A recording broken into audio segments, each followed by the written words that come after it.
Bonjour la famille. Ah oui, on a une famille, non? Moi, je suis toujours super impressionné de rencontrer des gens de tous bords, de toutes nationalités. Chacun, nous avons nos caractères ici. Et puis on est là ensemble grâce au Seigneur Jésus, dans la famille du Seigneur Jésus. Quel bonheur. Et puis je salue aussi ceux qui nous suivent par Internet. J'ai appris ce matin par Elisabeth que Josué est en Guadeloupe, là-bas. Je suis sûr qu'il nous regarde, là. Salut Josué. Voilà, c'est tout ce que je voulais dire pour commencer, mais c'est vraiment bon d'être ensemble. Et puis, un jour n'en sait pas arriver, il vaut mieux que 1000 ailleurs, n'est-ce pas? Moi, je suis heureux vraiment d'être avec vous pour démarrer cette nouvelle thématique, une nouvelle série de messages sur 7 grandes affirmations que nous trouvons dans l'évangile de Jean qui révèle qui est la personne de Jésus. Peut-être que c'est la première fois que vous venez dans ce lieu, que vous êtes avec nous sur Internet, et je vous souhaite vraiment la bienvenue au milieu de nous. Mon objectif dans cette nouvelle série, pour vous, pour moi, est de faire un gros plan sur qui est celui dont nous avons chanté qu'il est notre Sauveur. Notre cœur et notre champ de mission ici à la Bonne Nouvelle est d'aider et d'accompagner des hommes, des femmes, des jeunes, des moins jeunes, à découvrir et à rencontrer celui qui est appelé le Christ, à cheminer pour ceux qui l'ont déjà rencontré et à s'appuyer sur lui. Tout au long de cette série, on va s'arrêter sur cette affirmation que Jésus fait de lui-même. Cette affirmation qui, je crois, a la capacité de changer notre regard sur Jésus, mais aussi de transformer nos vies.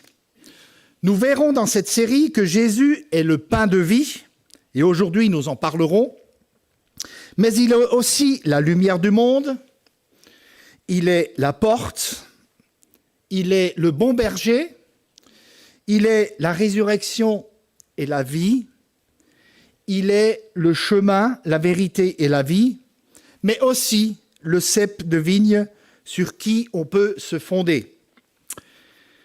Vous savez, Jésus est le personnage central de l'histoire. Le calendrier lui-même sépare le temps entre 2 périodes, avant la venue de Jésus et après la venue de Jésus. Celui qui a bouleversé l'histoire veut également bouleverser la nôtre. Qu'est-ce que vous en pensez? Il veut entrer dans notre champ d'action de nos vies encore ce matin. Et il veut entrer dans vos cœurs encore ce matin. Découvrons ensemble donc ce matin celui qui a dit « C'est moi le pain de vie ». Lisons donc dans l'évangile de Jean au chapitre 6, verset 35. Voici l'affirmation sur laquelle nous allons nous pencher ensemble ce matin. Alors avant d'entrer dans l'étude et le contexte de cette déclaration, il faut savoir qu'on retrouve 23 fois l'expression « ego ami », en grec, ce qui veut dire « c'est moi », dans l'évangile de Jean, dans la bouche de Jésus. C'est cette expression qui précède et qui accompagne ces 7 puissantes métaphores que nous allons voir dans les prochains mois. Des métaphores qui expriment l'œuvre du salut en faveur de chacun d'entre nous.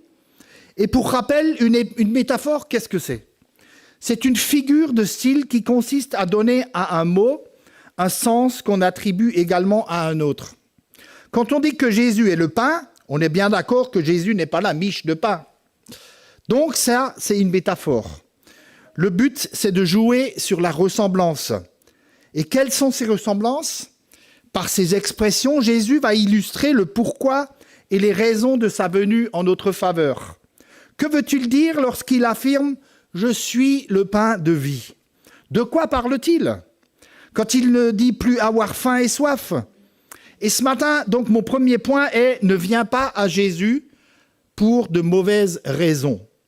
On va lire donc Jean 6, verset 35. « Quand les gens de la foule virent que ni Jésus ni ses disciples n'étaient là, ils montèrent eux-mêmes dans ces barques et allèrent à Capernaum. à la recherche de Jésus. Ils le trouvèrent de l'autre côté de la mer et dirent « Rabbi, quand est-ce que tu es venu ici ?» Jésus répondit « en vérité, je vous le dis, vous me cherchez non parce que vous avez vu des miracles, mais parce que vous avez mangé des pains et que vous avez été rassasiés. » Alors quel est le contexte qui est le suivant ? Jésus vient d'opérer un prodige, un miracle, en multipliant 5 pains et 2 poissons, qu'un enfant venait de lui ramener afin de pouvoir nourrir une foule affamée. Le texte nous informe que la foule était composée de 5000 hommes et le comptage n'incluait pas les femmes et les enfants, ce qui pourrait supposer qu'il y avait environ 20 000 personnes qui ont été nourries par ce miracle de Jésus. Et après cet événement, les disciples de Jésus se sont rendus à Capernaum, rejoints par Jésus un peu plus tard, marchant sur les eaux. Et la foule n'a pas vu Jésus partir avec ses disciples. Et ils se mettent à la recherche de Jésus. Et ils veulent être à ses pieds, et ils le retrouvent à Capernaum. Et c'est ainsi que débute notre lecture. N'ayant pas vu Jésus partir avec ses disciples, ils lui posent la question « Mais quand es-tu venu ici ?» On dirait aujourd'hui, il y a quelque chose que j'ai pas capté là. À quel moment tu t'es sauvé ? Mais la réponse de Jésus va être surprenante. Il ne répond pas à leurs questions, mais il va expliquer les mauvaises raisons de leur recherche. Combien de fois on pose des questions à Dieu auxquelles il ne répond pas ? Ou il répond autre chose. Et ça peut être parfois frustrant de ne pas recevoir une réponse de fin de non-recevoir quand on s'adresse à Dieu. Mais mes amis, quand il ne dit rien ou quand il dit autre chose, il ne le fait pas pour nous faire plaisir ou pour nous embrouiller. Il le fait parce qu'il nous connaît parfaitement. Il connaît les intentions qui nous animent. Il sait ce qu'il y a de meilleur pour chacun d'entre nous. Et pour leur répondre, il utilise cette expression « en vérité, je vous dis ». Et ça, c'est vraiment une expression solennelle qui souligne l'importance des propos qui vont suivre. Il explique qu'ils ne sont pas venus à cause des signes miraculeux qu'ils ont vus, démontrant leur besoin de Jésus dans leur vie, mais à cause du désir de remplir leur ventre. Ils sont venus pour ça uniquement. Ils n'étaient plus affamés en ce moment-là. Juste avant, quand on lit, il est écrit que la foule était affamée. Ils étaient venus écouter Jésus et ils s'empêchaient de manger tellement ils étaient captivés. Et puis Jésus pense à prendre soin d'eux. Mais là, ils sont bien remplis. Jésus n'était pas dupe. Les foules le suivaient que par désir superficiel de nourriture, et non parce qu'ils avaient compris la véritable signification spirituelle de sa personne et de sa mission. Le terme « signe », sémeion, qui est employé dans ce passage, nous parle du poteau indicateur qui pointe vers la personne de Jésus. Mais les gens ne l'ont pas vu. Les gens ne l'ont pas reconnu. Vous avez le signe sous les yeux, mais ils ne le voyaient pas. Il m'arrive assez souvent de chercher mes lunettes dans la maison. Et on court partout, je ne les trouve pas alors qu'ils étaient posés là, au-dessus de mes yeux et de la tête. Et je ne les vois pas. La plupart ne suivaient pas Jésus pour qui il était, mais pour ce qu'il faisait. Ils ne venaient pas vers lui en reconnaissant le besoin de le suivre et de lui obéir. Mais ils venaient à Jésus pour qu'il améliore leur vie. Les auditeurs de Jésus avaient envie d'un faiseur de miracles, leur remplissant l'estomac de pain et de toutes sortes, mais les dispensant d'efforts. Ça vous rappelle rien, ça ? Ne sommes-nous pas aujourd'hui dans une société où on veut tout sans avoir besoin de faire des efforts ?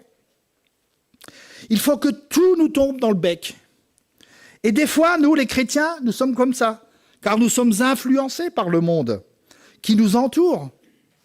On veut un Jésus qui répond à tous nos petits caprices, à tous nos désirs. Et il faut que quand je claque des doigts, Jésus réponde. Ces gens venaient dans le même état d'esprit, mais ils ne venaient pas auprès de celui dont ils avaient besoin de dépendre et qu'ils avaient besoin de suivre dans ce qu'il leur demandait et les appelait. Alfred Kuhn dira aussi que les Juifs croyaient que Jésus allait répéter chaque jour pour eux le miracle de la veille, afin qu'ils n'aient plus besoin de travailler. J'en reparlerai encore tout à l'heure. Je crois qu'il y a un appel pour chacun d'entre nous, au travers de cette lecture, pour comprendre que Dieu ne souhaite pas être un ajout dans ta vie. Il ne veut pas juste améliorer ta vie, mais il veut être le centre de ta vie. Quelqu'un est d'accord ici avec ça? Oui? Ok, amen. Beaucoup cherchent un Dieu qui ressemble au génie de la lampe d'Aladin, où je vais frotter pour que le génie sorte et que je puisse lui donner mes vœux et mes désirs. Lors de la multiplication des pains, Jésus avait répondu aux besoins de la foule. Ici, Jésus répond par sa réponse détournée à un autre problème, celui de l'égoïsme humain qui cherche ce qui lui rapporte le plus avec le moindre effort possible. Vous savez, chercher un Dieu qui répond à toutes nos sollicitations et nos claquements de doigts révèle qui est le véritable Dieu dans nos vies. C'est nous-mêmes. Jésus n'est pas venu dans ce monde pour apporter une plus-value à ta vie, mais il est venu offrir la sienne à la croix, pour que nous puissions débuter une nouvelle vie, qu'on appelle la nouvelle naissance, une vie libérée de l'égoïsme, de notre égocentrisme, qui nous fait croire que nous sommes le nombril du monde, où toutes les choses doivent tourner autour de notre propre personne. Le second point que je veux développer avec vous, c'est « Viens à Jésus en ayant confiance en lui ».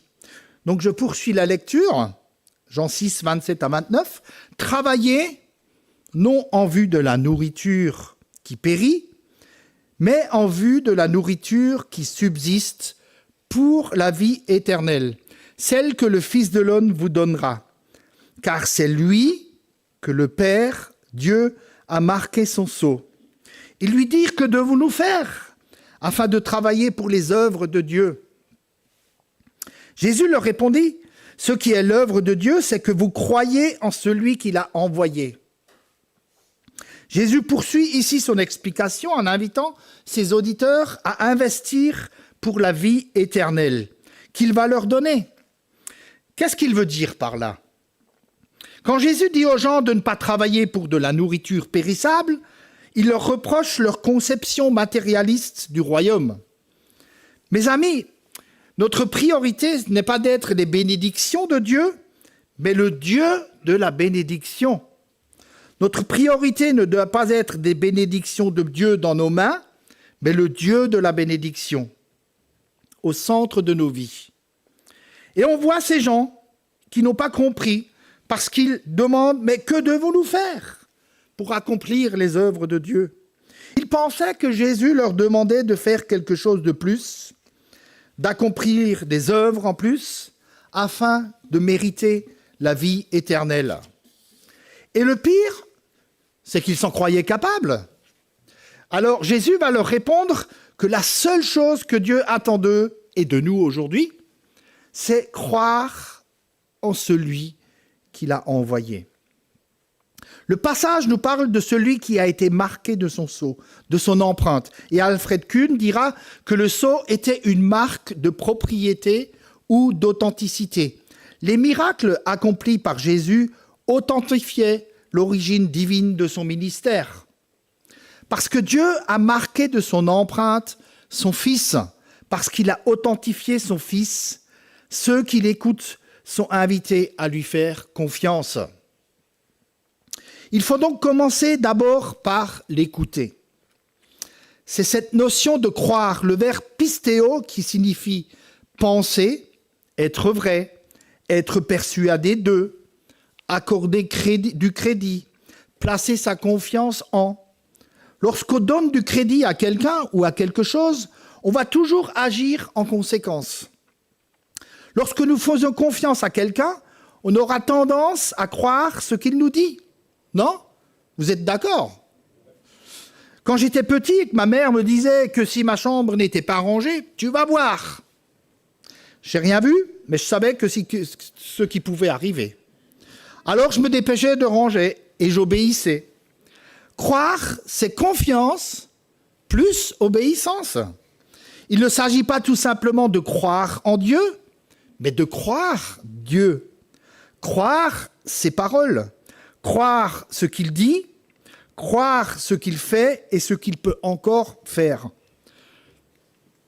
Celui qui est intervenu tant de fois dans ta vie est encore ce matin celui qui t'appelle à lui faire confiance pour son amour pour toi, pour son salut, pour sa conduite et pour sa délivrance dans ta vie. Il est celui qui donne cette nourriture qui nous conduit et cette nourriture qui reste solide et qui demeure dans la vie éternelle. C'est lui qui donne, c'est lui qui offre la vie éternelle qui est mentionnée ici. Et on nous parle de la vie. Et le terme employé ici, c'est Zoé en grec, qui est l'état de celui qui possède la vitalité, la plénitude absolue de la vie. C'est l'état d'esprit de celui qui est connecté avec Dieu, connecté avec le ciel. La vie éternelle, c'est la connaissance de Dieu et c'est notre union avec lui. Et l'adjectif éternel n'exprime pas seulement la perpétuité, mais également la qualité de vie. Je crois que Dieu a une qualité de vie pour chacun d'entre nous. C'est une forme de vie divine. L'expression vie éternelle n'exprime pas seulement une vie de longueur infinie, mais aussi une vie de qualité supérieure grâce à notre union avec Dieu. C'est une vie qui t'aide à traverser les étapes de ta vie. C'est une vie qui t'aide à te rendre souple, flexible, face à certaines situations qui peuvent s'abattre là où d'autres seraient brisées. Mais c'est aussi une vie où Dieu se sert de toi pour bénir, pour encourager ceux qu'il a placés sur ton chemin. Dieu veut se servir encore pour chacun d'entre nous, encore en 2025. Pour encourager, c'est cette vie de Dieu en toi. Et je veux témoigner moi-même de vivre cela régulièrement. Encore il n'y a pas si longtemps de cela, j'ai reçu un SMS de quelqu'un que j'ai rencontré et qui m'écrivait cela. Je ne sais quel mot utiliser pour vous dire comme votre mot me touche et m'a tiré les larmes. Et puis il termine par « Je suis heureux de vous avoir enfin eu sur mon chemin ». Voilà ce qui arrive lorsque vous n'êtes pas dans le jugement, mais ça arrive lorsque constamment vous encouragez les gens que vous rencontrez sur votre chemin de vie. Peu importe comment ils sont. S'ils sont sales, ça fait rien. Et cette vie de Dieu qui est en toi, est-ce qu'il y a des gens ici qui désirent cette vie? Oui. Oui, moi je la désire vraiment. Moi je désire, j'ai soif de plus. Moi j'aime relever et non rabaisser les gens, même si ces gens sont sales et méchants. J'ai soif de Dieu. J'ai soif de Jésus. J'ai soif de la compréhension de ce que veut dire avoir la vie éternelle et de marcher avec lui jour après jour. Et cette vie, ça commence ici et maintenant par la foi. Ici et maintenant par la foi. Troisième point, ne cherche pas à croire, à voir pour croire. Mais crois et tu verras. On continue à lire Jean, chapitre 6, verset 30. C'est la foule là qui s'adresse à Jésus et qui dit « Quel miracle fais-tu donc ?» lui dirent-ils, « afin que nous le voyions et que nous te croyions. Quelle œuvre fais-tu? Nos pères ont mangé la manne dans le désert, selon ce qui est écrit, il leur donnait à manger le pain venu du ciel. » Jésus leur dit « en vérité, je vous le dis, ce n'est pas Moïse qui vous a donné le pain venu du ciel, mais mon Père qui vous donne le vrai pain venu du ciel. Car le pain de Dieu, c'est celui qui descend du ciel et qui donne la vie au monde. » Ils lui dirent encore, « Seigneur, donne-nous toujours ce pain-là. » Jésus leur dit, « Moi, je suis le pain de vie. Celui qui vient à moi n'aura jamais soif, et celui qui croit en moi n'aura jamais soif. » Les auditeurs de Jésus ici cherchent à voir pour croire. Et ils évoquent l'épisode de la manne dans le désert, où tout le peuple hébreu a été nourri par Dieu après la fuite de l'esclavage en Égypte. Puisque Jésus est venu apporter une nourriture non périssable, mais meilleure, il devrait alors se préparer à faire un miracle supérieur à celui du don de la manne. Plus tard, les rabbins juifs ont déclaré que le Messie, celui qui était le dernier rédempteur, c'est-à-dire le dernier sauveur qui allait racheter son peuple, ferait descendre la manne du ciel, comme Moïse qui était le premier rédempteur. Et si c'est cela que la foule de la synagogue pense, alors ils s'attendent que Jésus prouve son statut messianique en produisant ou en surpassant le miracle de la manne. Et les versets 14 et 15 de ce chapitre, dans lequel on est, disent que certaines personnes reconnaissaient Jésus comme prophète. Ces gens, à la vue du miracle que Jésus avait fait, disaient « Vraiment, mais c'est lui le prophète qui vient dans le monde !» Jésus, sachant qu'ils allaient venir l'enlever pour le faire roi, se retira de nouveau sur la montagne lui seul. Et il y en a qui voulaient le proclamer roi. On voit que le discours de Jésus se situe dans une forte attente messianique parce que les Juifs attendaient à ce que le Messie vienne renverser le pouvoir de l'oppresseur romain. Ils s'attendaient à un Messie politique. Et si Jésus répondait à cette attente qu'ils avaient, ils auraient reconnu la justesse des attentes exprimées par le peuple, la veille, qui voulait le faire roi. Et ils seraient devenus prisonniers des caprices d'une foule exigeante. Et là encore, la réponse de Jésus est solennelle. Il reprend l'expression « En vérité, je vous le dis ». Ça souligne le sérieux et l'importance du propos. Je vais vous prendre un exemple de mon épouse. Lorsqu'elle veut me dire quelque chose d'important, de sérieux, que je vais devoir écouter, quand elle me dit « Chérie », il n'y a pas de problème. Mais quand elle me dit « André Castler, tu vas m'écouter de ce que je vais te dire », alors là, il y a quelque chose qui se passe et je dois être à l'écoute. Eh bien, c'est exactement ce qui se passe ici. Quand Jésus dit « En vérité, je vous le dis », et Jésus va leur dire que ce n'est pas Moïse qui leur a donné le pain du ciel, mais c'est le Père qui donne le véritable pain du ciel. Si on s'appuie sur la personnification de sa sagesse, vous savez que dans le livre de Proverbes, au chapitre 9, verset 5, on peut lire ça. « Venez, mangez de mon pain et buvez du vin que j'ai préparé. » Les autorités juives identifiaient de façon figurée le pain comme étant la loi de Moïse, la Torah.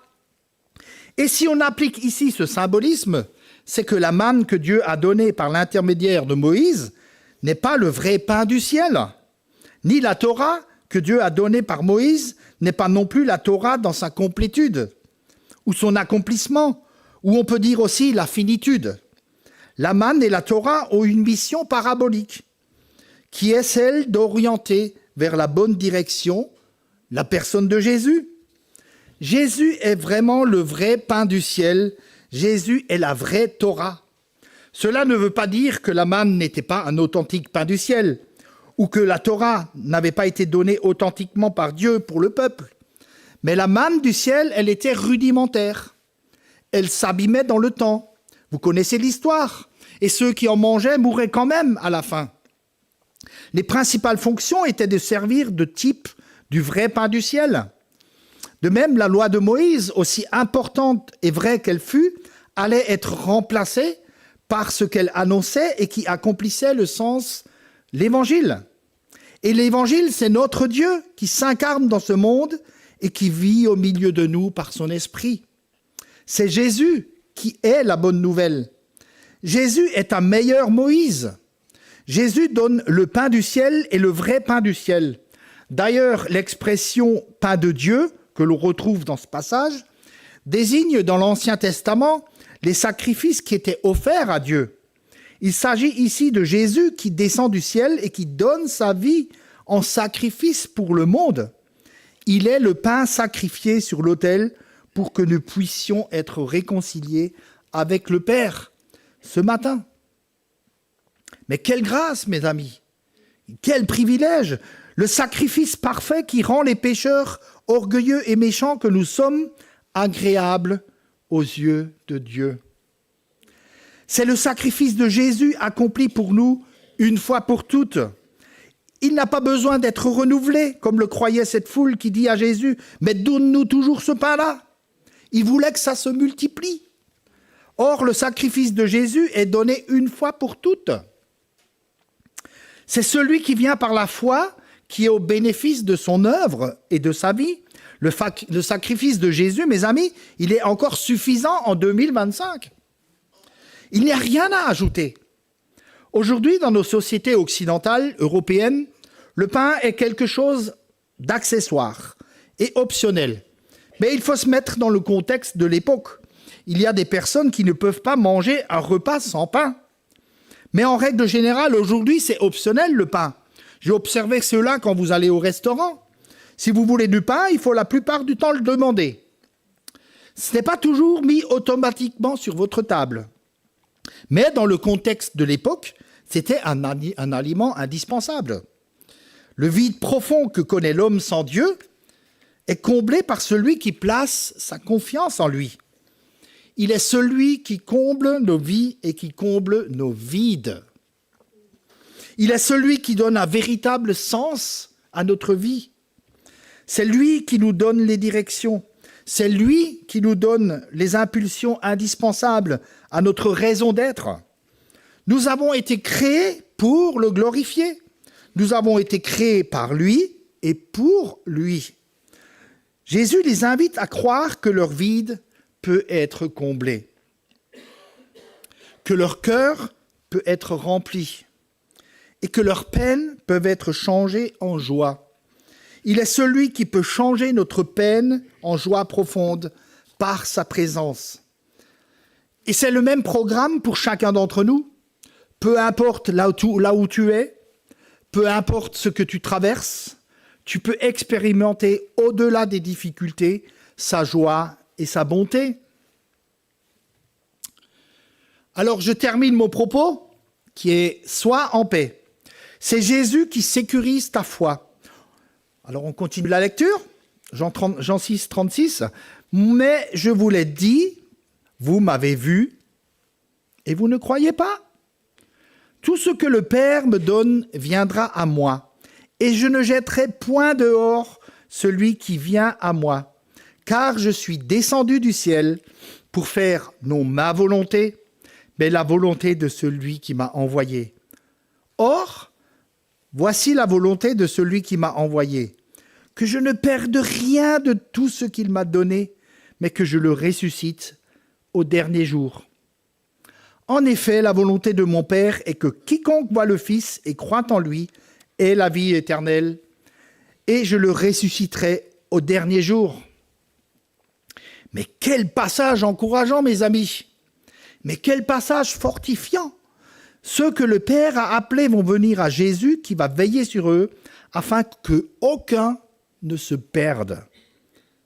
Vous savez, il y a certains croyants qui vivent constamment dans la peur et la crainte. Ils vivent tout le temps comme des condamnés alors que Jésus les a libérés. Ils sont tout le temps en train de dire « Mais est-ce que Dieu m'aime toujours ? Est-ce que Dieu a toujours son regard sur moi ? Est-ce que, parce que j'ai trébuché la semaine dernière, alors la sentence de Dieu est sur ma vie, etc., etc., etc. » Enfin, il y en a tout plein. Hein. Nous pouvons lire dans l'épître de 1 Jean 9, « Si nous reconnaissons nos péchés, il est fidèle et juste pour nous les pardonner et pour nous purifier de tout mal. » Mais quel encouragement, mes amis! Notre salut ne dépend pas de notre réussite ou de nos échecs, mais il dépend de l'œuvre de Dieu qui veille à la réalisation de ses plans parfaits. Moi, je crois en ce Dieu qui met tout en œuvre pour nous sauver de nous-mêmes et de bien de nos folies. Il va nous travailler et parfois il va nous résister lorsqu'on va vouloir en faire qu'à notre tête. Mais il le fait parce qu'il nous aime. Chers amis, quand les regards de Dieu sont posés sur quelqu'un, il ne va pas vous lâcher. Quand les regards sont posés sur toi, non, il ne va pas te lâcher. Je ne peux compter combien de fois j'ai expérimenté cette œuvre de Dieu qui ne me lâchait pas et qui travaillait en moi, dans mes pensées, jusqu'à ce que je revienne et que je cède à lui. Et ça, c'est l'œuvre de Dieu, c'est l'œuvre de son esprit. Il travaille, il n'est pas en train de dormir. Et moi, je voudrais parler ce matin à des parents qui s'inquiètent à cause des choix de vie de leurs enfants. Peut-être des parents qui pleurent pour le salut de leur enfant proche, alors que ceux-ci avaient fait une expérience avec Dieu et ont décidé de s'éloigner ou de faire des choix différents. Vous savez, j'ai fait une rencontre avec Dieu lorsque j'avais 14 ans. J'étais en vacances chez ma sœur et mon beau-frère lorsque je me suis intéressé à un livre qui était dans leur bibliothèque qui s'appelait « La croix et le poignard ». L'auteur est de David Wilkerson qui raconte la vie de Nicky Cruz, qui était un jeune délinquant à New York, un dealer, un drogué, et qui a fait la rencontre de Dieu, de Jésus et qui est devenu chrétien. J'ai dévoré ce livre qui était passionnant et j'étais touché par le témoignage de Nicky Cruz. Et puis un soir, mon beau-frère m'invite dans sa chambre et il me parle du sacrifice de Jésus sur la croix. Et il me dit que Jésus est aussi mort pour moi.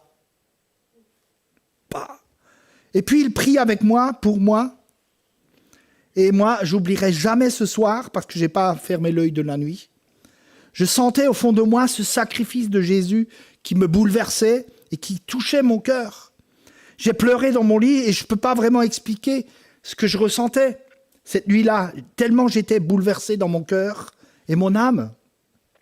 Et puis les vacances se sont terminées et petit à petit, je m'éloignais de ce ressenti et de ce que mon beau-frère m'avait dit. Ma sœur m'a mis en contact avec cette époque, avec une institutrice qui enseignait, elle est là, dans mon village et qui fréquentait cette église, notamment le groupe de jeunes, pour qu'elle puisse m'emmener les samedis soirs au groupe de jeunes.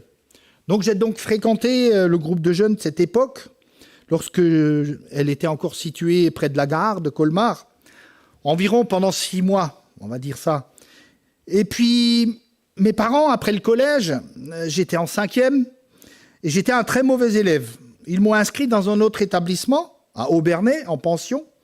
Et après ma 5e, à l'époque, on pouvait déjà quitter le collège pour aller dans un établissement apprendre un métier à partir de 14 ans. Je partais donc le dimanche soir et je restais toute la semaine dans l'établissement pour rentrer le vendredi soir. Et petit à petit, je me suis éloigné du groupe de jeunes, de l'église de Dieu, et je m'éloignais de plus en plus des voies de Dieu. Et vous savez, ma sœur et mon beau-frère, ainsi que plusieurs membres de l'église de Münster, ainsi que certainement quelques anciens parmi vous qui ont prié pour moi. Je ne sais pas combien de temps et combien de fois ces personnes se sont attachées à prier pour moi, afin que Dieu me recherche et me ramène à lui. Et vous savez combien de temps j'ai mis à revenir à Dieu après tout ça ? 13 ans. Ça fait longtemps, ça fait long, 13 ans. 13 ans à cheminer sans s'intéresser à Dieu, sans venir dans une église, à l'ignorer. Et vous savez, Dieu a su travailler mon cœur au temps opportun. Les regards et les faveurs de Dieu ont toujours été posés sur moi, alors que je les ai ignorés pendant longtemps et parfois laissés de côté. Mais il a su utiliser des crises dans ma vie, des événements parfois de bonheur et de joie, pour me ramener à la maison, à sa maison. Et maintenant, vous êtes ma famille, pour incliner mon cœur, pour que je lui fasse confiance et que je marche avec lui. Il l'a fait parfois avec violence et la plupart du temps avec douceur. Je voudrais dire à un papa, à une maman découragée, ne perds pas confiance. Continue à chercher le cœur de Dieu. Il est celui qui travaille et qui œuvre les cœurs au plus profond. Et il le fait bien mieux que nous. Et toi, sois fidèle. Toi, attends-toi à lui. Toi, appuie-toi sur lui. Il est celui qui conduit. Alors lorsque je dis cela, je suis en train de dire que les hommes, les femmes sont des pantins entre les mains de Dieu ? Pas du tout. Pas du tout. Dans notre lecture, Jésus dit qu'il ne mettra pas dehors celui qui vient à lui. Et ça décrit la démarche humaine en réponse à l'initiative divine, en réponse du travail de Dieu. Pour qu'on vienne à lui, ce dernier va œuvrer en nous par son esprit, pour nous convaincre de péché, de justice et de jugement. car l'homme sans Dieu est aveuglé et prisonnier du péché de Satan. Et il n'y a personne sur cette terre que de lui-même se lève un matin en disant « Je suis pécheur », si Dieu n'a pas mis ses yeux sur son cœur pour l'appeler et pour lui dire « Viens mon enfant, je t'appelle à vivre autre chose ». Non, sans Jésus, nous sommes comme des lions. Est-ce que tu peux dire à ton voisin « Tu es un beau lion quand même ?» Alors on s'arrête tout de suite. On n'est pas de beaux lions parce qu'on est fort.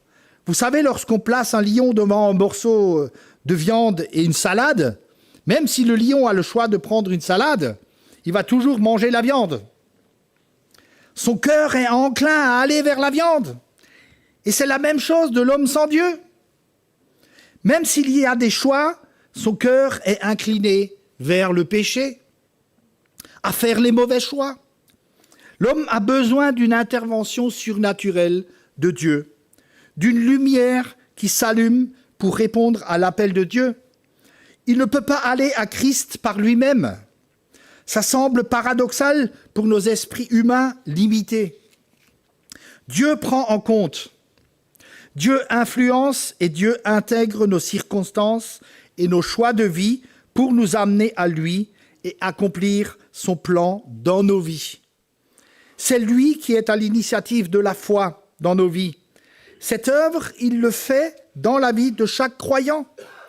Il est l'auteur de notre foi. C'est lui qui nous porte. C'est lui qui nous supporte. Et c'est lui qui nous transporte. Il est celui qui règne. Il est le Dieu qui nous accompagne. Et aucune personne ne se lève le matin en disant « J'ai besoin de Dieu » si le Père ne l'attire et ne le travaille. Et je crois, mes amis, que Dieu désire encore attirer au milieu de nous, dans ce lieu ou sur Internet, que ce soit partout dans le monde.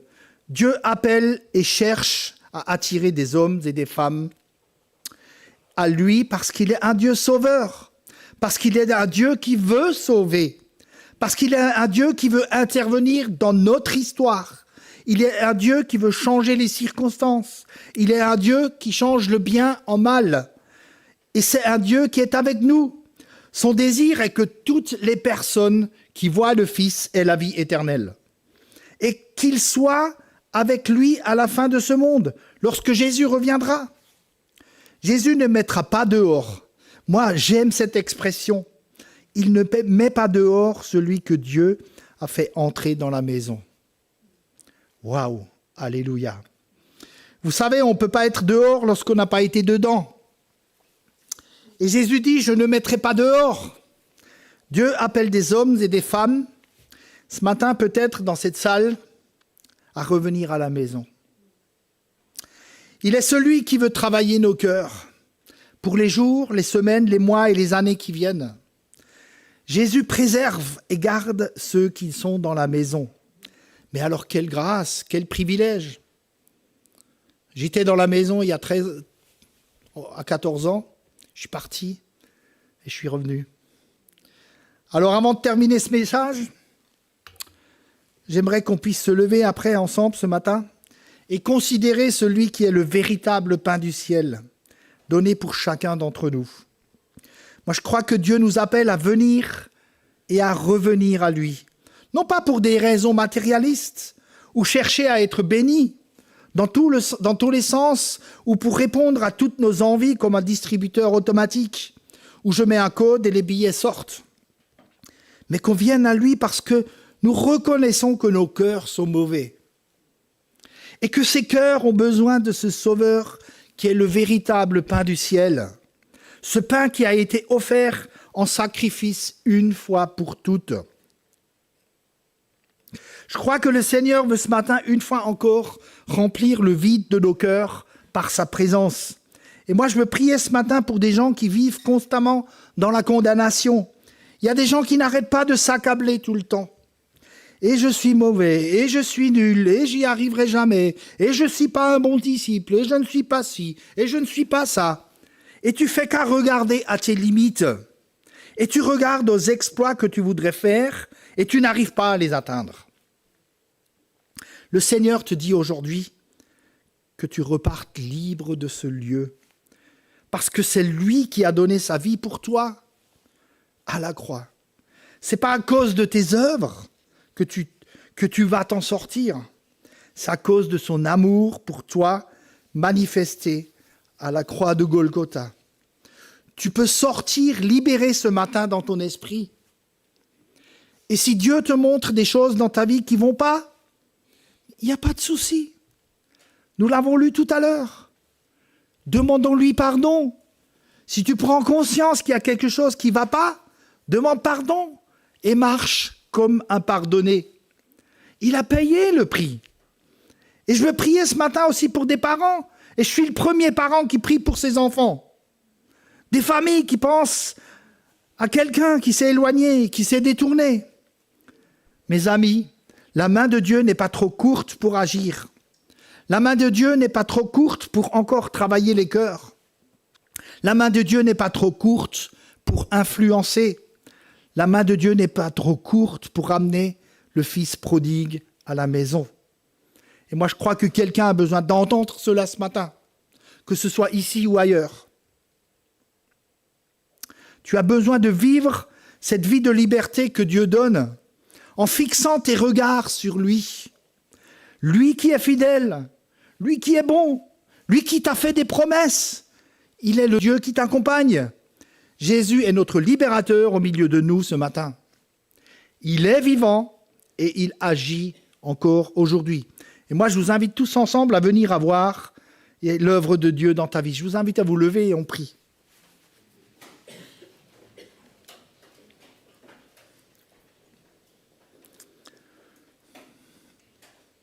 Seigneur, je bénis ton nom encore aujourd'hui, ce matin. Père éternel, je prie que ton esprit vienne encore fortifier et encourager celui qui a besoin de l'être. Nous croyons que tu es un Dieu vivant qui se manifeste encore aujourd'hui, qui se révèle encore. Seigneur, je te prie de toucher encore quelqu'un dans son cœur ce matin. Ceux qui sont emprisonnés, ceux qui sont pris par toutes sortes de pensées qui paralysent. Seigneur, je te prie que tu touches ces personnes. Je te prie pour une paix dans les cœurs et les esprits. Parce que c'est à cause de ce que tu as fait et c'est à cause de ce qui tu es. Seigneur, manifeste ta grâce et que ton nom se manifeste dans nos vies. Je te prie pour cette personne qui est là pour la première fois, qui est peut-être chamboulée dans son cœur. Dieu t'appelle mon ami. Ne te condamne pas. Dieu ne regarde pas à tes erreurs passées. Dieu regarde au potentiel qu'il a placé en toi et la vie divine qu'il veut manifester dans ta vie. Il est ce Dieu libérateur qui a offert sa vie à la croix. Amen. Et je vous invite à